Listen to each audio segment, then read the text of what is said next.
Hi, this is Peter Pan. Today I'd like to go over the difference between team versus strategic alliance. I know a lot of people ask me, agents recently, on what is the difference and which one is more fitting for them. I'll go over the difference between the two and which one may be more of a proper fit for you. Now, the real estate team is when two or more brokers join together to establish a brand where they mutually contribute to versus a strategic alliance is usually when two or more real estate broker slash salespeople join together for a specific business transaction where they have mutually agreed terms.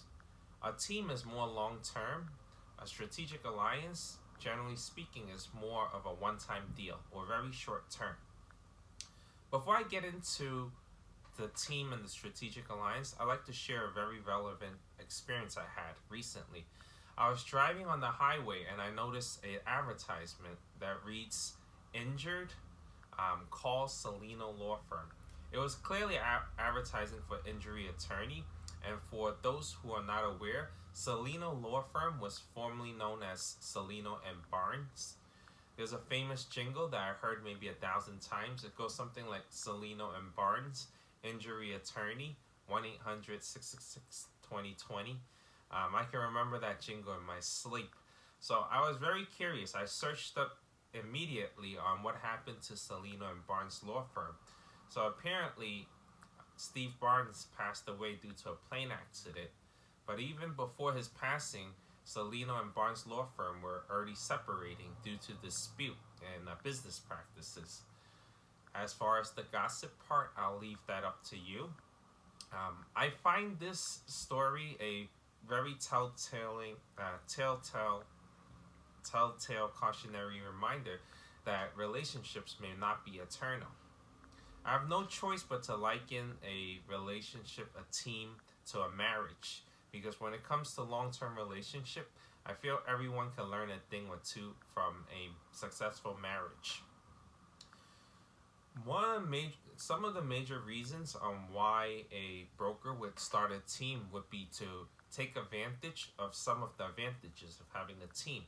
That would be taking advantage of synergy, comparative advantage, to mitigate some of the expenses of the business, and also to eliminate some of the risk. Now, what kind of benefits? Well, the first advantage is synergy. Synergy is different from what logic tells us. Logic is telling us if 1 plus 1 is 2, versus in synergy, 1 plus 1 is actually 3 or more. Perhaps if I explain how comparative advantage work, it will help better explain what I mean by synergy. So comparative advantage is an economic principle that pretty much states that one should focus on what they're good at. And by focusing on doing what they're good at and allowing another person to do what they're good at, collectively you can produce more.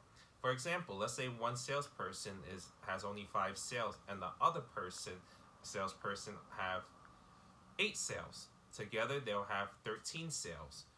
But if they both focus on what they're good at, let's say one broker is good at buyers and another broker is good at sellers. By them focusing on their respective strengths, together they can produce more than 13. They can produce even 20 sales. That's more of a reality of the situation. Some people are better at one side of the deal. That is the reason why a lot of people join together to form a team to take advantage of that comparative advantage. Another reason why people join a team is to eliminate some of the risk and the expenses. What are some of the expenses? Let's say, for example, you have an office space that costs $500. Instead of two separate brokers renting a separate office for $500, they can now share the space and pay $250 each. It's an oversimplified example, but the same could be applied to everything, including membership, advertisement, any other type of membership fees. You can essentially split every cost in the business. A more important part of having a team is to lessen the risk involved. Real estate sales is the same as any small business, and it has the same risk of failure. So by having an additional teammate, you're able to last longer and help each other out during times of need. Let's say, for example, in sales, it's very common where you can go on a month or two or even half a year with no sale. Instead of panicking and worrying if you're on your own, if you have a team, you can have the other teammate maybe have a closing or a sale come in that will help pay for the expense, and vice versa. By joining together, you increase your chances of success, because you'll be able to last longer and be able to take advantage of more business opportunity because you're able to last longer. Finally, we have strategic alliance. Now, strategic alliance has its benefit. It has all of the same benefit as a team.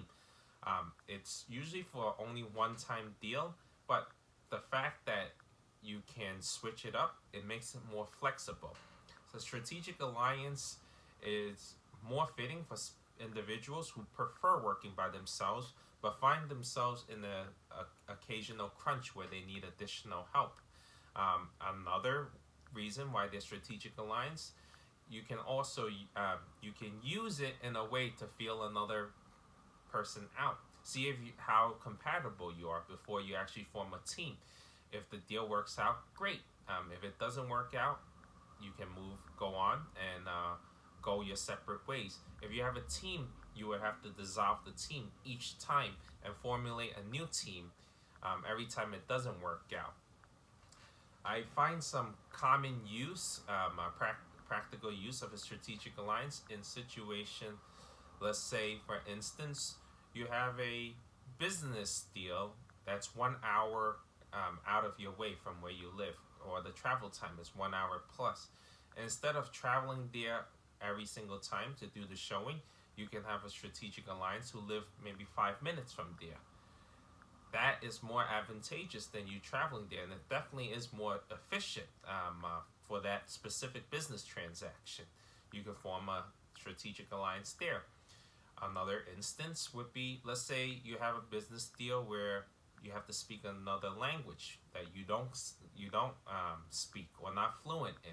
You can form a strategic alliance with someone who's fluent in that language, and that will be mutually beneficial between you and your strategic alliance. Strategic alliance very flexible. You can have multiple strategic alliances at a given time. There's no limit, different from the team concept. So, as far as team versus strategic alliance, there isn't one option that's better than the other. It is all situational. So that's why I feel the more important question is one should be honest with oneself on what they really need in a team or what they're looking for in a partnership before deciding what is the right fit. Personality compatibility, that's vital. That is the most important part, because like a marriage, a relationship won't last long if you have two personality that's constantly clashing with one another. Being able to trust and understand the other person is more important than the business deal when it comes to working with them or forming a team. Um, how much transaction, how much is the split amongst the team members? That's another important conversation to be had. Conventional wisdom is telling us that 50-50 is foolproof. That should be the split across the board. That's not always the case. Just like there are trees out there are shorter trees and taller trees. Same thing applies in real life, in human beings. There are going to be some sales person who contributes more to the relationship consistently, and therefore it's not a logical benefit for them to have an equal relationship. Meritocracy is another approach that you can use. Depending on the contribution, you can split based on that. All of these are more managing considerations to help establish a healthier and longer lasting relationship. So that's there we have it. That's my opinion on the strategic alliance versus team. I do understand that every situation is different and your situation may be different. So if you have any additional questions regarding your situation, feel free to reach out. You can text me at 347-868-9811, or you can email me at peter@remaxedgeny.com.